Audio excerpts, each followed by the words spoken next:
시청자 여러분 안녕하십니까? 김로벨 TV 시작하겠습니다. 우리나라 사람들은 그 민족이란 단어 앞에 매우 약해지죠. 즐겨 쓰는 단어이기도 합니다. 민족하면 뭔가 가슴이 찡해지고 한편으로는 가슴이 애리애리해지기도 합니다. 저는 대학 시절 선배 한 분이 시위를 마친 뒤풀이 자리에서 민족이라고 나지기 말하면서 눈물을 흘리는 모습을 본 적이 있습니다. 갑자기 정말 수ум한 분위기가 조성되었습니다. 그리고 우리는 민족을 생각하며 우리의 소원은 통일이라는 노래를 아주 힘차게 불렀습니다. 우리말 민족은 불어의 나치온, 영어의 네이션을 번역한 말이고 민족주의는 내셔널리즘을 번역한 단어입니다. 그러면 우리말 민족의 어원인 불어 나치온하고 우리가 말하는 민족과 같은 의미를 가지고 있을까요? 그렇지 않습니다. 다른 뜻입니다. 그렇다면 과연 민족이란 무엇일까요? 오늘은 민족의 개념에 대해서 말씀드리고자 합니다. 제목이 이제 남과 북, 여기선 남한과 북한을 얘기하겠죠. 남한과 북한은 같은 민족인가? 하나의 민족인가? 같은 민족은 무슨 뜻이고 하나의 민족은 또 무슨 뜻이냐? 이게 똑같은 얘기가 아니냐? 그거에 대해서 우리가 한번 생각해 보겠습니다. 그래서 결국은 이게 우리가 민족과 국가에 대한 개념을 어떻게 정립할 것이냐 하고도 관련이 있습니다. 먼저 이 민족이라는 게 우리한테는 굉장히 민감한 주제죠. 그래서 이걸 잘못 다루면은 민족 반역자가 됩니다. 그래서 본인만 힘들어지는 게 아니라 그 가족이나 후세까지 영향을 미치게 되죠. 그래서 굉장히 민감한 주제인데 우리가 이제는 이거에 대해서 한번 개념을 정립해 볼 시기가 되지 않았나 해서 이 주제를 택했습니다. 민족하면 가슴이 찡해지죠. 왜 그럴까요? 우리가 이제 외세로부터 너무 많은 그 박해를 받았고 또 하나는 분단이 돼 있어서 그렇다고 생각을 합니다. 그래서 우리가 국시가 뭐냐? 그럼 무슨 뭐 통일이다 뭐 이런 얘기 예전에 하지 않았습니까? 예전에는 이제 민족 통일이라는 용어를 썼죠. 지금은 민족 통일이라 그러는 그 용어보다는 남북 통일이라 그러는 거죠. 벌써 이거 자체가 우리가 민족에 대한 개념이 약간 바뀌었기 때문에 그렇다고 생각을 합니다.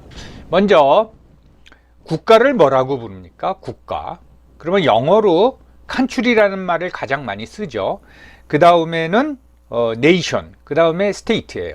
그 민족주의를 우리가 내셔널리즘이라고 그러지 않습니까? 내셔널리즘. 이게 이제 민족주의고, 그러면 민족은 뭐냐? 네이션이에요.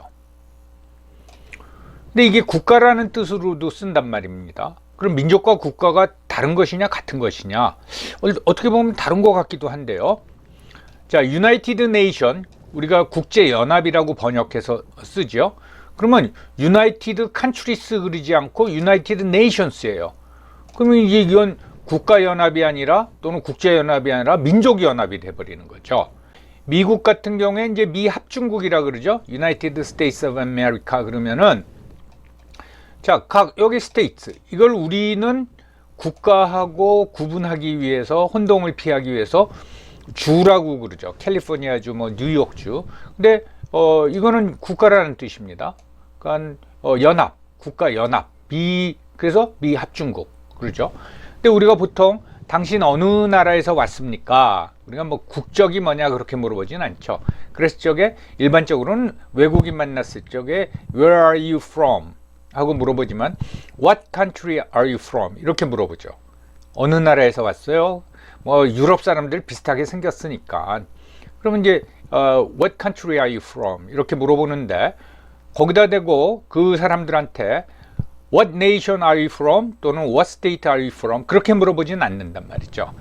그랬을 적에 이 country는 우리가 일반적으로 얘기하는 나라 할 적에 이제 country라고 영어로 쓰고 state라는 거는 엄밀하게 얘기하면 이건 이제 어떤 통치 기구를 얘기하는 겁니다. 어떤 지배 체제 이런 걸 얘기하는 거고 nation은 그 국가의 구성원의 성격을 얘기하는 거예요. 그래서 좀 혼돈이 있는 겁니다. 그러면 일반적으로 우리가 민족에 대해서 얘기하기로 했으니까 민족이란 무엇이냐? 그러면 일반적인 정의로 동일한 지역, 우리 같으면 한반도, 공동생활, 우리 공동생활 하고 있죠. 그 다음에 공동의 언어, 우리말, 한국어, 그 다음에 풍습, 문화, 역사, 풍습, 뭐 설날을 지내고 또 추석을 지내고 뭐 부모님께 공경하고 성묘하고 이런 이제, 그리고 역사, 뭐 임진왜란, 병자호란 이런 역사를 갖는 집단을 민족이라고 합니다. 근데 이 민족도 두 가지 기준으로 나눌 수가 있어요. 첫째는 주관적 기준입니다. 이 주관적 기준에 의해서 분류된 집단을 네이션이라고, 영어로는 네이션이라고 이제 부르죠. 여기서 중요한 거는 의식입니다. 의식. 무슨 의식이냐? 우리는 하나다. 그 의식이에요. 우리는 하나다. 또는 우린 남과 다르다. 그 의식이죠. 이거를 어떤 그 집단의 구성원들이 공유를 해야 돼요. 그런데 이런 의식도 변하죠. 문제는 여기서 발생하는 겁니다. 역사적으로 보면 이런 의식이 이제 변합니다. 그리고 이런 의식은 내 스스로 생기는 게 아니죠. 사회 전체가 그 의식을 나쁘게 말하면 교육을 통해서 주입을 시키죠. 그래서 우리나라 같은 경우는 애국가를 불러야 되고 국기에 대한 맹세를 해야 되고 태극기를 보면 우리가 또 경례를 해야 되고, 이거는 좀 자기적이고 정치적이다 이 얘기입니다. 이런 주관적 기준에 의해서 네이션이라는 용어가 생겨났는데, 그건 프랑스의 프랑스 혁명, 1789년 프랑스 혁명 이후에 생겨났습니다. 무슨 얘기가 하면은 그 전까지는 절대 왕정이었죠. 루이 16세가 통치하고 있었는데, 루이 14세가 뭐라고 얘기했다는 거예요? 짐이 곧 국가다. 내가 국가다. 이건 내 거라는 얘기입니다. 그러면 왕 말고 그 밑에 귀족도 있고 사제 집단도 있고 평민들, 뭐 농민, 노동자, 평민들도 있고, 그러면 이 사람들은 뭡니까? 이 사람들은 주인이 아닌 거예요. 근데 프랑스 혁명이 왕정을 무너뜨리고 공화정을 세우지 않습니까? 그러면 그 공화정의 주인은 누굽니까? 그럼 국민이, 그 국가의 구성원 전부 다가 되는 거죠. 그걸 나중에 이제 국민이라고 부릅니다. 우리가 그렇게 번역해서 쓰죠. 그랬으니까 주권 재민 사상에 의해 가지고 우리가 국가의 주인이야 라는 우리 그 의식, 그리고 우리끼리 모여서 잘 살 거야. 근데 뭐 오스트리아, 프러시아, 영국이 힘을 합쳐 가지고 혁명을 무산시키려고 공격을 해오고 그러니까 전쟁이 일어나죠. 그랬을 때 프랑스 구성원들, 나중에 우리가 국민이라고 부르는 구성원들이 자발적으로 참전을 하죠. 그러니까 여기서는 이제 우리라는 의식이 크다라는 겁니다. 그 다음에 잘 알다시피 이제 객관적 기준인데, 이건 에스닉 그룹이라 그러죠. 혈통 문화를 굉장히 강조합니다. 요거를 우리말로 번역하면 사실 종족이란 말이 맞습니다. 근데 얼마 전에 뭐 종족 가지고 논쟁이 하도 붙어가지고 안 좋은 의미로 쓰이지만 이게 종족이죠.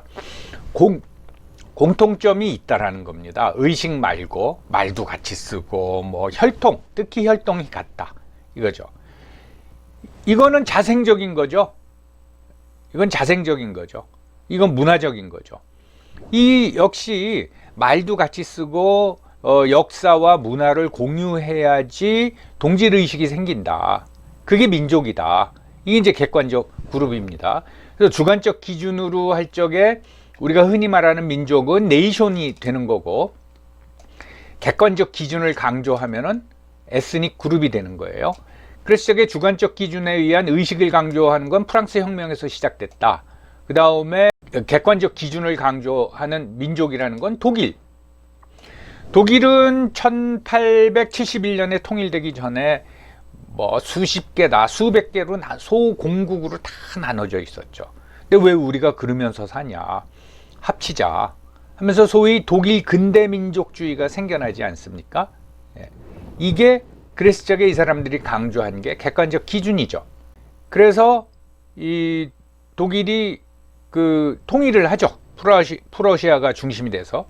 근데 거기서도 또 문제가 발생합니다. 그렇게 따진다면은 이런 객관적 기준을 강조해서 우리가 하나로, 그러니까 한 울타리에서 살아야 된다. 그러면 오스트리아는 뭡니까? 오스트리아 사람들. 오스트리아는 또 그 통일에서 배제가 되는 거죠. 그래서 이거를 민족이라는 단어, 우리가 지금 쓰고 있는 민족이라는 단어는 19세기 후반 정도에 일본 사람들이 네이션 이라는 용어를 뭘로 번역할까 했죠. 민족으로 번역하고 우리가 그걸 가져다 썼습니다.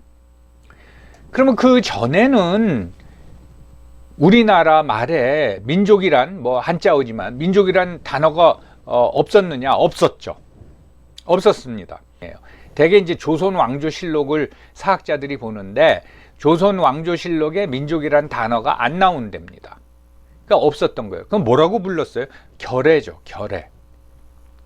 그럼 민족이라는 단어가 없었으면은 민족의식이라는 게 없었느냐? 즉, 지금 그 네이션에서 얘기하는 우리는 하나라는 의식이 없었느냐?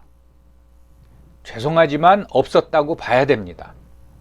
그러면 임진왜란 병자호란은 말고 임진왜란 때 막 의병이 일어나고 그런데 그건 뭐냐? 그거는 물론 외국의 침탈에 맞서자는 거지만 그때 뭐라고 의병을 모으러 다니면서 뭐라 그랬겠어요? 우리 조국 조선을 지키자 그랬겠습니까? 아니죠. 종묘사직을 지키자죠. 종묘사직을 지켜야지 우리가 외놈의 지배를 안 받는 거죠. 지금 우리가 생각하는 민족의식하고 조선시대 때 민족의식하고는 틀리다라는 겁니다. 그래서 이 민족이란 어원은 프랑스에서 나왔다 그러죠. 뭐 제가 불어를 잘 모르지만은 나치용이라 그러죠. 나치용. 예. 나치용이라는 거를 일본에서 민족으로 번역을 한 겁니다. 그리고 우리가 그걸 가져다 쓴 거예요. 민족이란 용어 또는 민족주의라는 게 우리나라 사람들이 굉장히 지금 지구의 가치 중에 하나가 됐지만은 그게 100년 한 150년 된 겁니다. 어떻게 보면은 1890년대에서부터 시작이 되는 거죠. 한 130년 정도 된 겁니다. 그래서 이 민족이라는 개념 자체가 국민국가 형성하고 굉장히 밀접한 관계가 있어요. 그래서 현대 국가들을 뭐라고 부르냐면 뭐 전 지구상에 220개의 국가가 있다고 그러지만은 진정한 의미의 국가, 그거에 대해서는 또 다음 시간에 말씀드리겠습니다. 그랬을 적에 그걸 뭐라고 그러냐면 근대 민족국가라고 그러는데 모던 네이션 스테이트라 그래요. 그러면 그냥 모던 스테이트라고 부르던가. 왜냐하면 과거의 국가하고 근대 또는 현대의 국가하고는 성격 자체가 틀리다라는 거예요. 그 성격을 나타내는 게 네이션입니다. 그래서 흔히 우리가 뭐라 하냐면 한 민족은 하나의 국가를 형성해서 살아야 된다. 그래서 모던 네이션 스테이트라고 한다. 그러니까 우리는 한 민족인데 둘로 나눠져서 살고 있는 거죠. 그럼 이건 잘못된 거다. 그래서 이제 근대 국가가 되려면 그 통일이 돼야 된다. 독일도 마찬가지죠. 독일도 동독 서독으로 나눠져 있었잖아요. 그러니까 그게 통일됨으로써 진정한 의미의 모던 네이션 스테이트다. 이런 그 엄격한 기준을 가지고 얘기하기도 하는데 그거 자체가 좀 잘못됐다. 그래서 1990년대에서부터 우리나라 학계에서 그런 근대 민족 국가로 번역하면 안 된다. 예. 그러면 우리는 근대 국가가 아니냐, 대한민국 리퍼블릭 오브 코리아는 근대 국가가 아니냐, 이런 결론이 나오기 때문에 그거를 국민, 그 국가에 충성심을 바치는 구성원들이 충성심을 바치는 국민으로 형성된 국가다. 그래서 근대 국민 국가라고 바꿔서 사용하기도 합니다. 그래서 이제 민족 이제 개념을 아셨죠? 의식을 강조하느냐, 그래서 에스닉 네이션이냐, 아니면은 공통적인 뭐 혈통 문화를 강조하느냐, 객관적 기준을 강조하느냐. 그랬을 적에 민족이라는 개념이 이제 둘로 나눠지는데 두 차원을 가지고 있는데 민족 회의론이 있어요. 이 사람들은 뭐라고 얘기하냐면은 첫째로 우리가 지금 일반적인 기준으로 얘기하는 민족하고 관련돼서 어떤 민족도 어떤 그 특정한 조상에 의해 가지고 기원으로 인정받은 사례가 없다라는 거예요. 어느 민족이나 어느 국가나 다 건국 신화라 그러죠. 그걸 다 가지고 있어요. 우리는 뭡니까? 우리는 단군 신화를 가지고 있죠. 환웅. 그래서 곰이 100일 동안 뭐 쑥과 마늘을 먹고 여자로 뭐 이렇게 변해가지고서는 낳은 아들이 단군이다. 그게 우리의 시조다. 기원전 2333년에 그래서 나라를 세웠다. 이런 거죠. 그리고 믿죠. 그걸 가르치죠. 그런데 요즘 들어와서는 또 그런 허무맹랑한 걸 왜 가르치나 하는 주장이 나오기도 합니다. 그런데 이게 뭐냐? 우리는 그렇게 이제 믿는 거죠. 우리의 그 민족의 통합성을 위해 가지고 믿는데, 그 외국 사람 보고 그런 얘기하면 뭐라 그랬어요? 아, 그 신화로구나. 그렇죠. 또 비슷한 신화도 다른 나라에 다 많이 있단 말입니다. 건국 신화가. 그러면 그거 우리가 믿습니까? 안 믿죠. 그래서 어떤 민족도 기원을 인정받은 사례가 없다라는 거죠. 단 예외가 있습니다. 과학적 사실이냐 아니냐는 안 믿지만은 신앙적으로는 그걸 믿는, 그 인정해 주는 게 있어요. 그게 이스라엘 민족이죠. 이스라엘은 요전에 그래서 설명을 드리지 않았습니까? 유대인이란 뭐냐 말씀드렸듯이 아브라함, 그 외아들 이삭, 그 아들 야곱, 그 야곱의 12아들 중에서 후손이 계속 남은 건 유대 또는 유다밖에 없다. 그래서 이제 Jewish, 그래서 유대인이라고 부른다. 그 말씀 드렸죠. 이거는 기독교인들이 그걸 믿죠. 뭐 이스라엘 사람들은 당연히 믿는 거고. 근데 어떤 무슨 뭐 인류학자나 이런 사람이 우리 과학적으로 한번 따져볼까요? 그러면 검증하기가 힘들죠. 그랬을 적에 우리나라 경우 이제 당군 신화에 있지만은 어떤 그 객관적 조건에 의해 가지고 과연 민족이란 한민족이라고 우리가 지금 부르는 한민족이라는 실체가 있느냐 없느냐, 거기에 문제 제기하는 사람들은 뭡니까? 삼국이 있다가 신라에 의해 가지고 통일이 됐는데 고구려는 뭡니까? 만주 다 지배했잖아요. 고구려인을 뭐라고 규정 지을지 모르지만 하여튼 그 사람들하고 말갈족하고 만주족이죠. 말갈 주로 만주족 숫자가 더 많았겠죠. 그걸 우리 민족으로 말할 수 있느냐, 그런 의문을 제기하는 사람이 있고, 고려 같은 경우는 몽골하고 통혼을 많이 했잖아요. 공자가 들어가는 왕, 공민왕 대표적으로. 이게 뭡니까? 몽골의 공주하고 사이에서 태어난 거죠. 그러면 공민왕은 또 누구랑 결혼해요? 몽골의 공주랑 결혼하죠. 이런 통혼이 많고 교류도 굉장히 많지 않았습니까? 그래서 이 제주도 그 자식을 낳으면 한양으로 보내고 말을 낳으면 제주도로 보내라. 그럼 제주도가 말 그 목장으로 유명한 거죠. 조랑말 제주도. 이게 뭡니까? 몽골에서 들어온 말이죠. 그러니까 우리가 이제 영화를 보면 이 서양 사람들이 말 타고 다니는 거 큰 말도, 그건 이제 아라비아산이고 몽골 말은 작죠. 그 이것도 우리가 얘기하는 뭐 단일 혈통 이게 맞냐? 그리고 조선도 마찬가지입니다. 이성계가 한경북도 지방에서 거기서 조상 때부터 살았는데 뭐냐면 여진족들하고 모여서 사는 거죠. 그래서 조선 건국 공신 중에는 여진족 장군도 몇 명이 있죠. 그리고 함경도 지방이죠. 거기 그 욕 중에 갓나라는 얘기가 있지 않습니까? 갓나 새끼 뭐 이러잖아요. 그 다음에 우리가 이제 오랑캐, 좀 다른 종족들을 비하하는 말로 오랑캐라는 말을 많이 쓰죠. 이거는 사실은 갓나나 오랑캐는 만주에 있는 특정 종족의 이름입니다. 뭐 괴롭혔겠죠, 우리를. 그러니까 갓나, 오랑캐 이렇게 비하적으로 얘기하는 거. 그리고 우리나라도 마찬가지입니다. 지금 보면은 뭐 해외 동포도 있고 또 조선족도 있고 고려인도 있고, 그 다음에 다문화 가족이 얼마나 많습니까? 혼혈도 있고. 그래서 저게 우리가 얘기하듯이 백의민족 또는 단일 혈통 이게 들어맞느냐, 그런 얘기를 하는 거죠. 혼혈 같은 경우에는 근데 그 의식이 너무, 우리는 혈통적인 의식이 굉장히 강하기 때문에 혼혈을 조금 이상하게 보죠. 그래서 거위의 꿈으로 유명한 인순이 선생님 같은 경우에는 젊었을 때 많이 고생하지 않았습니까? 그리고 또 그 노래방에서 가장 많이 부른다는 노래 아파트, 윤수일 씨 또 혼혈이죠. 옛날에 농구 선수 중에 굉장히 유명한 농구 선수가 있었습니다. 뭐 허재 감독 정도 되죠. 김동광 선수라고, 이분도 이제 혼혈이었고, 그 다음에 몇 년 전에 한참 우리나라에서 각광을 받았던 미국 프로 미식축구 선수 중에 하인스 워드라고 있죠. 엄마가 한국 사람이죠. 뭐 유명한 격투기 선수 중에서도 한국계가 있습니다. 엄마가 한국인 사람.